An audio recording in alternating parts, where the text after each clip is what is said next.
नमस्कार, मैं गुफान और आप देखना शुरू कर चुके हैं एमजी न्यूज़ जनता की आवाज़। देखिए, बजट फिर से पेश हो चुका है। साल 2025 स्टार्ट हुआ था और स्टार्ट होते के साथ ही बजट पेश हुआ है। हमारे साथ फायर ब्रांड जेडीयू की महिला प्रवक्ता, हम उनसे बात करेंगे कि जो ये बजट पास हुआ है, इससे आम जनता को, गरीब को क्या फ़ायदा होगा या बिजनेसमैन को फ़ायदा होगा। तमाम इस मुद्दे पे हम बात करेंगे बजट के। पहले तो आपका हमारे चैनल पे स्वागत है। जी, शुक्रिया। हुँ।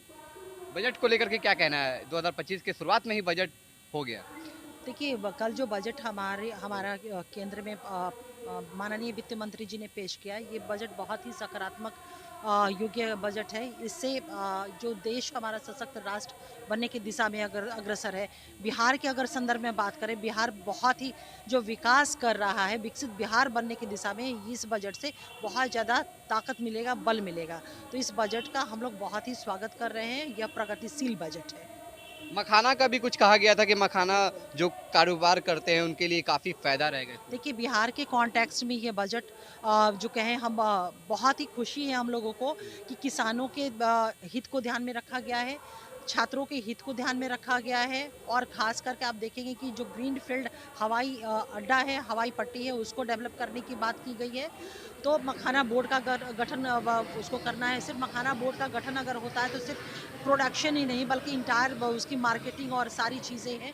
तो ये इससे किसानों को बहुत बल मिलेगा और साथ ही साथ जो भी हमारे स्मॉल स्केल इंडस्ट्री या लघु सूक्ष्म उद्योग जो होते थे, इनकी सारी राशि को बढ़ा दिया गया है, दुगना कर दिया गया है, दुगना क्या उससे भी ज़्यादा कर दिया गया है। तो इंटायर अगर टोटल आप इन टोटल देखेंगे तो ये बजट जो है बहुत ही विकासोन्मुखी है, छात्रों के पॉइंट ऑफ व्यू से, किसानों के पॉइंट ऑफ व्यू से और एक आम लोगों के लिए भी। तो हम लोग बहुत स्वागत कर रहे हैं बिहार में इतनी। पढ़ाई पे से जीएसटी हटना चाहिए था कि नहीं? देखिए, ये एक जीएसटी की जहाँ तक बात है, ये एक नीति पॉलिसी मेकिंग का है, ये गवर्नमेंट को करना है। हम लोग प्रवक्ता इसका मतलब हम लोग नहीं इसके लिए लायबल हैं। जी। तो अगर ये चीज़ें हैं, ये बातें सामने आती हैं, तो निश्चित रूप से हमारी सरकार तो बच्चों के लिए आप देखते हैं स्टूडेंट क्रेडिट कार्ड, अभी उसकी राशि भी बढ़ा दी गई है। तो हमारी सरकार छात्रों के लिए, छात्रों को के हित के लिए तो हमेशा काम करती रही है। बदलाव करना होता है, बदलाव भी हम करते रहे हैं। नीतीश कुमार प्रगति यात्रा पे हैं। प्रगति यात्रा से क्या मतलब इस बार बिहार में कुछ और भी बदलाव होने जा रहा है कुछ? ना हम लोगों ने तो लक्ष्य ही रखा है ना, 200 2025 में 225 का एनडीए गठबंधन ने लक्ष्य रखा है। हुँ।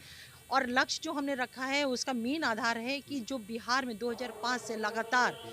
विकास हुए हैं, काम चाहे आधारभूत संरचना की दिशा में बात करें या फिर ह्यूमन डेवलपमेंट की हम बात करें, तमाम वर्गों का वेमेन एम्पावरमेंट की दिशा में बिहार ने तो एक इतिहास ही रच डाला है। गरीब तबका है, वंचित शोषित तबका है, पिछड़ा अति पिछड़ा, दलित और ट्राइब सारे लोगों के लिए जो काम हुए, आज आप देख रहे हैं कि सभी वर्गों के बच्चों का एक समावेशी जिसको विकास कहते हैं, वो सुनिश्चित नीतीश कुमार जी के नेतृत्व में हो पाया है और तमाम वर्ग के लोगों का आप देखेंगे कि प्रतिनिधित्व आपको हर जगह पे वो दिख रहा होगा। चाहे वो आरक्षण का मामला हो, 35% आरक्षण या नगर निकाय पंचायती व्यवस्था में महिलाओं के साथ-साथ तमाम वर्गों का आरक्षण तो सभी जगह सुनिश्चित हो पाया है।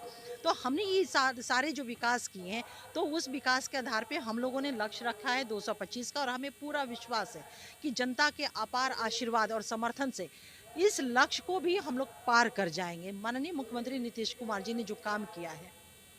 तो हमारे साथ फायर ब्रांड जेडीयू की महिला प्रवक्ता श्रीमती अंजुम आरा जी थी। हम उनसे जो बजट पास हुआ है 2025 की शुरुआत में उन सारे मुद्दों पे हमने बात किया। उनकी क्या राय थी आपने सुना और आपकी क्या राय है आप हमें कमेंट बॉक्स में ज़रूर बताएँ। मैं गुफरान जेडीयू कार्यालय पटना से।